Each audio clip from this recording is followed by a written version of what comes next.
আমরা বলতে চাই মৌলবাদেরও ঠাঁই আছে, কিন্তু সেই মৌলবাদের কাউকে আক্রমণ যদি করে তাইলে আপনার ঠাঁই নাই, কোনো আক্রমণকারী ঠাঁই নাই।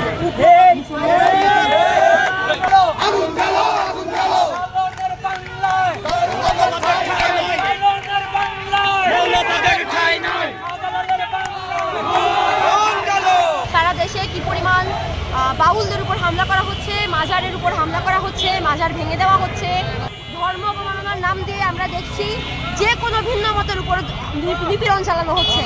এই প্রেক্ষাপটে দাঁড়িয়ে আসলে আমরা আজকের সম্প্রীতি যাত্রার পক্ষ থেকে আমরা আজকে এই মিছিলটি আয়োজন করি, যেখানে আমরা আজকে প্রতিবাদ সমাবেশ হয়েছে শাহবাগে, আপনারা জানেন। সেই প্রতিবাদ সমাবেশে জুলাই মঞ্চের লোকরা সে হামলাও করেছে, সেটাও আপনারা জানেন। সেই সমাবেশ শেষে আজকে আমরা মিছিল নিয়ে অগ্রসর হচ্ছি।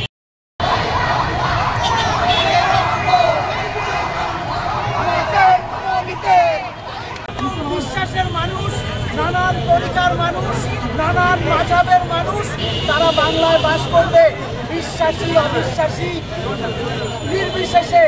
এবং আমরা মনে করি মানুষের ধর্ম বিশ্বাস, বস্তুরও ধর্ম আছে, মানুষের অবশ্যই ধর্ম বিশ্বাস অত্যন্ত গুরুত্বপূর্ণ, কিন্তু সেই বিশ্বাসের যে বৈচিত্র্য আছে, প্রত্যেকের বিশ্বাস অনুযায়ী তার এই রাষ্ট্রের মধ্যে নাগরিক হিসাবে সমান মর্যাদা, কোনো বিশেষ গোষ্ঠীর বিশেষ মর্যাদা না, সংখ্যাগুরুর কোনো বিশেষ মর্যাদা না।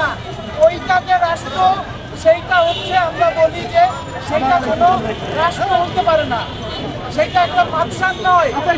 রাষ্ট্র হইতে গেলে সেইখানে সকল বিশ্বাসে সমান মর্যাদা থাকতে হবে।